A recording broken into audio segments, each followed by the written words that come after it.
Hello दोस्तों, स्वागत है आपके अपने YouTube channel three little tutor में। जैसा कि आप लोग जानते हैं कि मैं केंद्रीय विद्यालय में एडमिशन से संबंधित तमाम वीडियो लाता रहता हूं और इसी संबंध में मिनिस्ट्री ऑफ एजुकेशन का एक नया नोटिस जारी हुआ है। तो इस नोटिस में क्या बताया गया है, केंद्रीय विद्यालय का इससे क्या संबंध है, तो इस वीडियो में सारी बातें हम करेंगे। तो चलिए पहले हम बता देते हैं कि ये नोटिस क्या जारी हुआ है। यहाँ आप देख सकते हैं लिखा हुआ है cabinet approve opening of 85 new Kendriya Vidyalaya KVS under civil defence sector across the country and expansion of one existing KV i.e. KV Shivamogga Karnataka by adding 2 additional section in all the classes। तो 85 नए केंद्रीय विद्यालय खुल रहे हैं।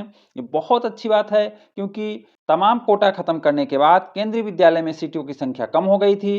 जैसा कि आप लोग जानते हैं कि पिछले साल भी केंद्रीय विद्यालय में क्लास की स्ट्रेंथ घटा दी गई थी, तो बहुत सारे बच्चे वंचित हो गए थे। तो इस तरीके से नए केंद्रीय विद्यालय खुलने से नए क्षेत्रों में लोगों को अच्छी शिक्षा मिलेगी। तो ये सरकार की एक अच्छी पहल है, इसमें और इजाफा करना चाहिए और बढ़ोतरी करना चाहिए।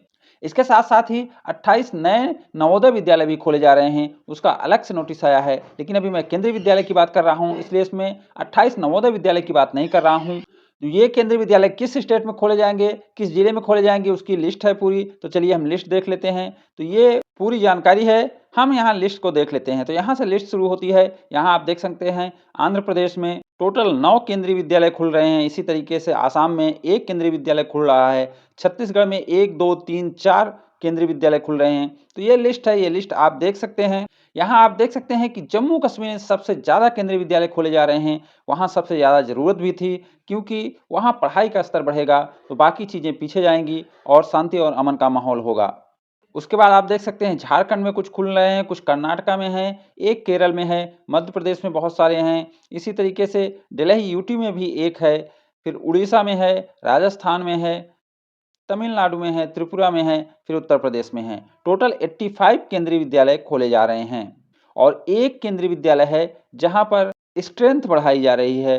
2 एडिशनल सेक्शन खोले जा रहे हैं, यानी 32 दूनी 64 सीट हर क्लास में जोड़ी जाएगी वहां। क्योंकि आप लोग जानते हैं कि अभी जो क्लास स्ट्रेंथ है वो 32 ही हो गई है। पहले ये 40 हुआ करती थी, अब 32 है। बाकी क्लास स्ट्रेंथ से एबव जो एडमिशन होते हैं वो कुछ एडमिशन अभी भी होते हैं। तो ये महत्वपूर्ण जानकारी थी। साथ ही साथ एक और महत्वपूर्ण जानकारी आई है जिससे मैं बताना चाहता हूँ। वो महत्वपूर्ण जानकारी ये है कि जिनके बच्चे अभी क्लास 1 या उससे ऊपर पढ़ रहे हैं उनके लिए वो जानकारी महत्वपूर्ण है। वो जानकारी वो थोड़ी सी पुरानी है, जैसे कि आप लोग हो सकता है कि जान भी गए होंगे, लेकिन मैं यहाँ डिस्कस करना उचित समझता हूँ क्योंकि अगर आप अभी तक नहीं जानते हैं तो आपको जानना बहुत ज़रूरी है। क्योंकि आपका बच्चा चाहे केंद्रीय विद्यालय में पढ़ता हो, चाहे अन्य किसी स्कूल में पढ़ता हो, आपको ये जानकारी जानना बहुत ज़रूरी है। वो जानकारी ये है कि अब नई शिक्षा नीति में संशोधन कर दिया गया है। वो संशोधन ये है कि अगर अब कोई बच्चा क्लास 5 में फेल होता है तो उसको क्लास 5 दोबारा पढ़ना पड़ेगा। इसी तरीके से अगर कोई बच्चा क्लास 8 में फेल होता है तो उसे दोबारा पढ़ना पड़ेगा।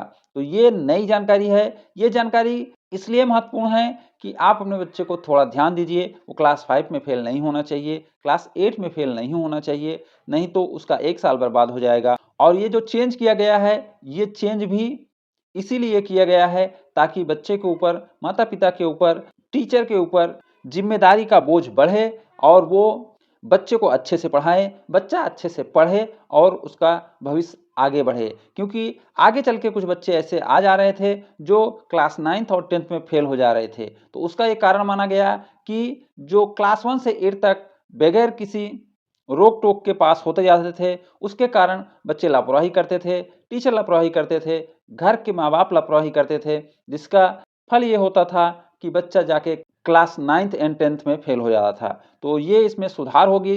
तो इस चीज़ में सुधार होने की संभावना है। जो काम सरकार या शिक्षाविदों द्वारा जो काम भी किए जाते हैं वह सुधार के लिए ही किए जाते हैं। अब इसका रिजल्ट क्या होगा वो तो कुछ समय बाद पता चलेगा। लेकिन आप लोग भी कमेंट करके हमें ज़रूर बताइए कि आपको क्या लगता है कि सरकार ने ये अच्छा कदम उठाया या ठीक नहीं है। मेरे हिसाब से ये अच्छा कदम है। आप अपना मत भी कमेंट में ज़रूर बताएं। उम्मीद करता हूँ कि ये दोनों न्यूज़ आपको अच्छा लगा होगा। बहुत सारी न्यूज़ चल रही हैं, लेकिन कुछ न्यूज़ यहाँ मैं लेकर आया हूँ। अभी कुछ न्यूज़ और लाना है केंद्रीय विद्यालय के एडमिशन के संबंध में, तो वो न्यूज़ भी मैं बहुत जल्दी लाने वाला हूँ।